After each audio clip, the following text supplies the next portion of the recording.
ఆర్థిక సంక్షోభంతో పేద ప్రజలు మధ్యతరగతి వాళ్ళు ఎంత ఇబ్బంది పడుతున్నారో అటువంటి పరిస్థితుల మీద మన చంద్రబాబు నాయుడు గారి కూటమి ప్రభుత్వము ఇంకొక భయంకరమైన భారాన్ని 3 రోజుల క్రితం వేయడం జరిగింది. అదేంటంటే పెట్రోలు డీజిల్ ధరలు అమాంతము 3 రూపాయలు పెంచడం. ఇంతవరకు ఏ గవర్నమెంట్లో కూడా 3 రూపాయలు పెంచింది లేదు. పెట్రోలు డీజిల్ 3 రూపాయలు భారం పెంచడంతో ఆంధ్రప్రదేశ్ రాష్ట్రం మొత్తం కూడాను ఆందోళనకు దిగి ధర్నాలకు దిగి తప్పకుండా ఈ ప్రజా వ్యతిరేక చర్య ఏదైతే తెలుగుదేశం కూటమి ప్రభుత్వం చేస్తుందో దాన్ని తప్పకుండా తిప్పికొట్టమని వైఎస్ఆర్ కాంగ్రెస్ పార్టీ అధినేత శ్రీ వైఎస్ జగన్మోహన్ రెడ్డి గారి ఆదేశాల మేరకు మన యువనేత వైరెడ్డి సిద్ధార్థ రెడ్డి గారి సహకారంతో ఈరోజు నందికొట్కూరు పట్టణంలో ఇక్కడికి విచ్చేసినటువంటి వైఎస్ఆర్ కాంగ్రెస్ పార్టీ పట్టణ అధ్యక్షులు, వార్డు కౌన్సిలర్లు, జడ్పీటీసీలు, ఎంపీటీసీలు, ఎంపీపీలు, సర్పంచ్లు, వార్డు మెంబర్సు మరియు ఇక్కడికి వచ్చిన సామాన్య ప్రజలు మరియు మరి ముఖ్యంగా మీడియా మిత్రులందరికీ కూడా నా ధన్యవాదాలు. ఇక్కడ ముఖ్య విషయం ఏంటంటే ఈ 2.5 సంవత్సరంలో కూటమి ప్రభుత్వం చేస్తున్న అరాచకాలు ప్రతిరోజు తెలుస్తూనే ఉన్నాయి. ప్రతిరోజు మనం బాధపడుతున్నాం, ప్రతిరోజు ధర్నాలు చేస్తున్నాం, ప్రతిరోజు కూడా ప్రజలు విసిగిపోయి ఉన్నారు. దానితో పాటు ఈరోజు పెట్రోల్ ధరలు, డీజిల్ ధరలు 3 రూపాయల అమాంతం పెంచడం. ఇంతకుముందు ఉన్న పెట్రోల్ ధరలు ఎంత ఉన్నాయి? 110, ఇప్పుడు 113 రూపాయలు అయింది. ఇంతకుముందు ఉన్న డీజిల్ ధర ఎంత? 97 రూపాయలు. ఇప్పుడు ఎంత? లీటర్కి 101 రూపాయలు. అంటే పెట్రోలు డీజిల్ ధరలు పెంచడంలో జరిగిన అన్యాయము ఎవరి మీద జరుగుతుంది? సంపన్న కుటుంబం వాళ్ళు ఇంత కాదు. పవన్ కళ్యాణ్ కుటుంబం మీద ఉండదు, చంద్రబాబు నాయుడు గారి కుటుంబం మీద ఉండదు, లోకేష్ గారి కుటుంబం మీద ఉండదు, తెలుగుదేశం ఎమ్మెల్యేల మీద ఉండదు, ఎంపీల మీద ఉండదు.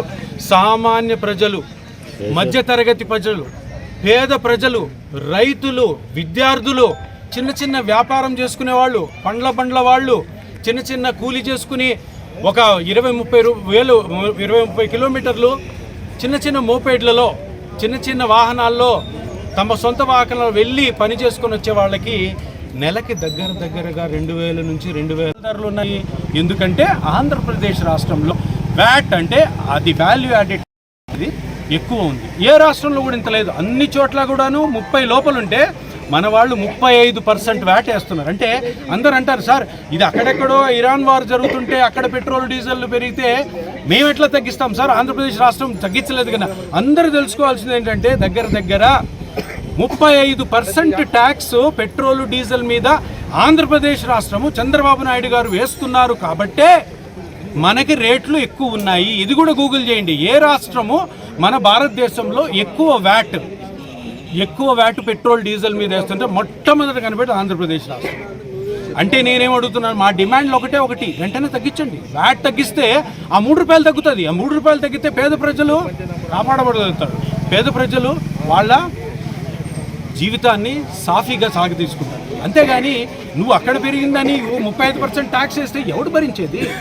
మూలిగా నక్కమై తాటిపై కాయపడినట్టు అవుతుంది. ఇంకొకటి, దీనికి మన మే 10న నరేంద్ర మోడీ గారు హైదరాబాద్ వచ్చి ఉచిత సలహాలు. నీకు చేత కాదు చేయడం, చంద్రబాబు నాయుడు గారికి చేత కాదు చేయడము. ఏది పెట్రోల్ ధరలు, డీజిల్ ధరలు ప్రజల మీద పడకుండా చూడడం. మీరు బండ్లల్లో పోవద్దు, వర్క్ ఫ్రమ్ హోమ్ చేయండి, కార్ పూలింగ్ చేసుకోండి, గ్యాస్ వాడద్దు, పెట్రోల్ సరిగ్గా వాడద్దు, చిన్న డిస్టెన్స్లో అయితే సైకిల్లో పోండి అని చెప్పి ఈ ఉచిత సలహాలన్నీ విన్నాం. మీ కాన్వాయ్లో ఎన్ని వెహికల్స్ పోతుంటాయి సార్? మొన్న ఎవరో మన నరేంద్ర మోడీ గారు ఈ మాట అన్నందుకు మన agriculture minister, irrigation minister Nimmala Ramanaidu గారు ఆయన సైకిల్ వేసుకొని ఒక డ్రామా. ఈ డ్రామా ఏంటి? ఆయన సైకిల్ వేసుకొని తొక్కాడు. ఎంత దూరం తొక్కాడో తెలియదు, 50 మీటర్లో 100 మీటర్లో. దాన్ని ఫోటో షూట్ చేయడానికి 4 కార్లు. అంటే ఆయన మామూలుగా వెళ్ళేది 2 కార్లలో అయితే ఆయన సైకిల్లో వెళ్ళాడని స్టంట్ ఇవ్వడం కోసము 4 కార్లు ఫోటోలు తీయడం. అంటే డబుల్ ఖర్చు అయింది. సరే, మీరు మీ ప్రధానమంత్రి గారు చెప్పారు, మన ప్రధానమంత్రి గారు చెప్పారు, మీ చంద్రబాబు నాయుడు గారు ఆదేశాలు ఇచ్చారు, సైకిల్ రోజు వెళ్తున్నారా? రోజు నిమ్మల రామానాయుడు గారు సైకిల్లో సెక్రటరియట్కి, అసెంబ్లీకి వెళ్తున్నారా? ఇంటి నుంచి బయలుదేరి వేరే ప్రభుత్వ కార్యాలయాల్లో సైకిల్లోనే వెళ్తున్నారా? చెప్పండి. పులిని చూసి నక్క వాత పెట్టుకున్నట్టు మన ఎమ్మెల్యే గారు మొన్నటి వరకు 2 కార్లు ఉన్నాయి, మొన్నే కొత్త కారు ఒకటి కొనుక్కున్నారు. ఈ చంద్రబాబు నాయుడు గారు ఆ నరేంద్ర మోడీ గారు అనడంతో ఆ కొత్త కారు మోజు కూడా తీర్చుకోకుండా నిన్న బైక్లో తిరుగుతున్నాడు. ఎందుకంటే ఆయన సైకిల్ తొక్కడం కష్టం కానీ అందుకని బైక్లో తిరుగుతున్నాడు. బైక్లో తిరిగాడు, 1 రోజు తిరిగాడు, 2 రోజులు తిరిగాడు. ఇక్కడ ఉన్నారు ప్రెస్ వాళ్ళు అన్న, మీరు చూస్తుండండి, ఆయన కారు ఎక్కిన రోజు ఫోటోలు తీయండి, ఆయన కారు ఎక్కిన రోజు వెంటనే వీడియో తీయండి, నాకు పంపించండి, దాని మీద ఒక ధర్నా చేద్దాం. ఏం తమాషాలా? ఏం ప్రజలు చూస్తున్నారు సార్, ఎమ్మెల్యే గారు ప్రజలు మిమ్మల్ని చూస్తున్నారు. డ్రామాలు వద్దు, మంచి పాలన ఇవ్వండి, మంచిగా ఉండండి, మంచిగా అన్యాయాలు జరగకుండా చూడండి. పంచాయతీ మున్సిపాలిటీలో జరిగే అవినీతిని ఆపండి. కమిషనర్ గారిని బెదిరించడం కాదు, అవినీతిని ఆపండి సార్. ఇవి జరగాల్సింది. పెట్రోల్ డీజిల్ తోటి సామాన్య ప్రజలు ఇంత ఘోరమైనటువంటి కష్టాలు పడుతుంటే దాని గురించి మాట్లాడండి. నేను ఎంపీ గారిని కూడా అడుగుతున్నా, I'm requesting honourable member of parliament Nandyal, go and speak in the parliament, speak out. పార్లమెంట్లో మీరు మాట్లాడాలి. యువర్ ఏ డాక్టర్, మాట్లాడండి మేడం. 35% ట్యాక్స్, 35% వ్యాట్ పడుతుంది. మిగతా స్టేట్స్లో అంతా 29% కంటే తక్కువ ఉంది. చేయండి, మీరు మాట్లాడండి. You can speak. Please go into the parliament, raise out this point and speak about the hike in the VAT. Why it is so high in AP state only. You need to speak out madam. తప్పకుండా మీరు చేయండి. ఎందుకంటే మిమ్మల్ని నమ్మి ఓట్లేశారు, నమ్మి మీరు గెలిచారు. గెలిచిన తర్వాత ఇట్లాగా చిన్న చిన్న విషయాల మీద కూడా మీరు పోరాడకపోతే బాగోదండి. తప్పకుండా ఎమ్మెల్యే గారికి చెప్తున్నాను, ఎమ్మెల్యే గారు నెక్స్ట్ అసెంబ్లీ సెషన్స్లో కానీ ఇప్పుడు కానీ మీరు ఇమీడియట్గా మీ పెద్దవాళ్ళు ఎవరితో మాట్లాడి తప్పకుండా ఈ వ్యాట్లో ఎంతో కొంత తగ్గించి ఈ పెట్రోల్ భారాన్ని తగ్గించాలి. ఇప్పుడు చంద్రబాబు నాయుడు గారు విజనరీ, నేను బిల్ క్లింటన్కి లైసెన్స్ ఇప్పించాను, నేను ఐఫోన్ కనిపెట్టింది నేను ఇవన్నీ మాట్లాడుతున్నాను కదా. ఇప్పుడు అక్కడేదో ఇరాన్ వారు అమెరికా వారు జరుగుతుంది, వెళ్ళి ఆపమనండి. మరి అంత విజనరీ అయినప్పుడు, మరి అంత గప్పాలు కొట్టుకున్నప్పుడు ఇది ఎందుకు ఆపలేరు? నరేంద్ర మోడీ గారితో చెప్పండి, ఆయన కూడా చాలా ఇన్ఫ్లుయెన్షియల్ కదా. చెప్పి ఇది ఆపండి. చమురు, డీజిల్, పెట్రోల్ ఖర్చులు ప్లస్ వాటి ఛార్జీలు పెరగకుండా ఆపే బాధ్యత మీ మీద ఉంది.